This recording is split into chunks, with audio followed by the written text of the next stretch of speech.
शायरी है कि बिछड़ते वक्त सारी बुराइयां गिनाई थी उसने, बिछड़ते वक्त सारी बुराइयां गिनाई थी उसने, मिलते वक्त न जाने कौन सा हुनर देखा था। जी हाँ, यही हाल है आजकल बिहार में मुकेश सहनी का। अब नमस्ते, मेरा नाम उमन शर्मा है और आप सफ़र बिहार देख रहे हैं।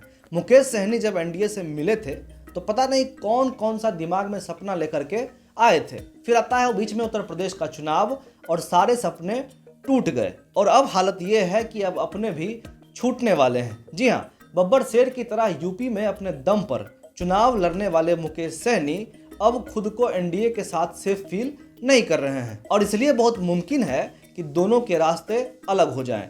उत्तर प्रदेश में भले ही मुकेश सहनी ने यह कसम खाई थी कि बीजेपी की सरकार नहीं बनने देंगे, लेकिन अब स्थिति ये है कि बिहार में मुकेश सहनी एनडीए गठबंधन में रहेंगे या फिर नहीं, ये महज 10 दिन के भीतर तय हो जाएगा।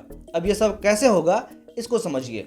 मुजफ्फरपुर में एक विधानसभा का सीट पड़ता है जिसका नाम है बोचहा और 2020 में जब विधानसभा चुनाव हुआ था तो मुकेश सहनी अपने एक्स यानी कि आरजेडी का हाथ झटक कर एनडीए के साथ हाथ मिलाने के लिए पहुंच गए थे। एनडीए के साथ गठबंधन भी हुआ और मुकेश सहनी को मुजफ्फरपुर के इस सीट से अपना उम्मीदवार को खड़ा करने का मौका मिला।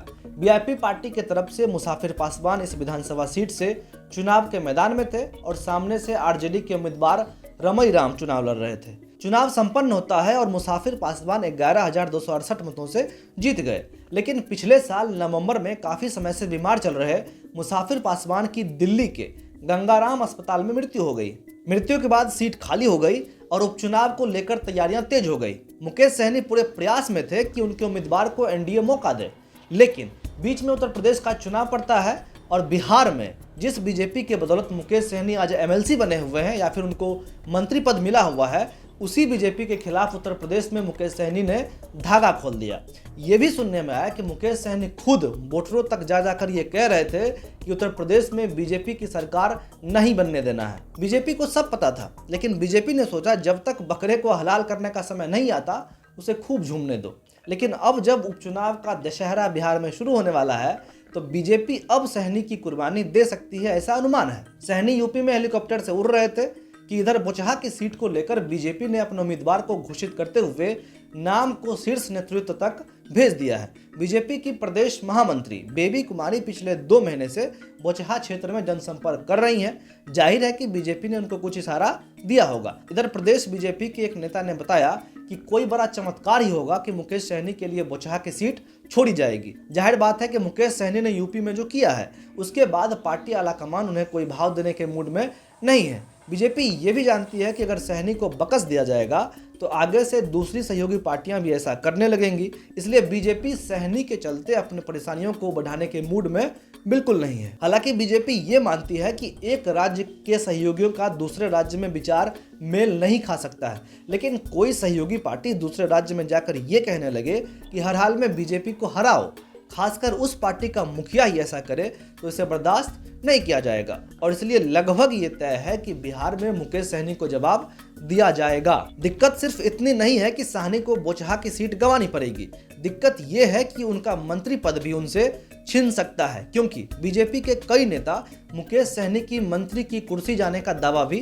कर रहे हैं। क्योंकि मुकेश सहनी 2020 में जब मंत्री बने थे तो बीजेपी ने अपने सीट से उन्हें एमएलसी बनाया था।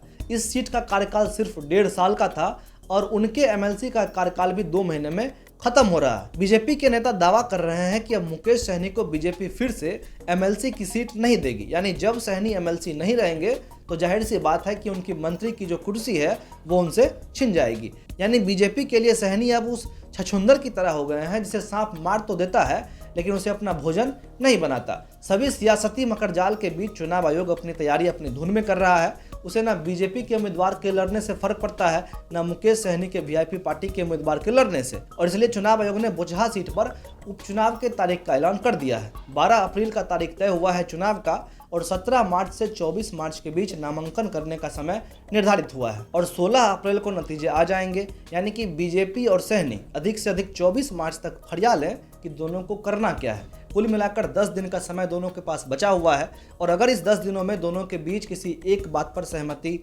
नहीं बन पाती है तो जाहिर सी बात है कि हर हाल में नुकसान मुकेश सहनी का है। बाकी बीजेपी ने तो यूपी में लड्डू खाया ही है, कहीं बोचहा में भी अगर होली का पुआ खा लिया तो मुकेश सहनी को जबरदस्त कब्ज की शिकायत हो जाएगी। इसलिए बेहतर है कि दोनों के बीच राजी खुशी किसी बात पर सहमति बन जाए। इस खबर में इतना ही। आप सफर बिहार देख रहे थे। मेरा नाम अमन शर्मा है। बहुत बहुत धन्यवाद।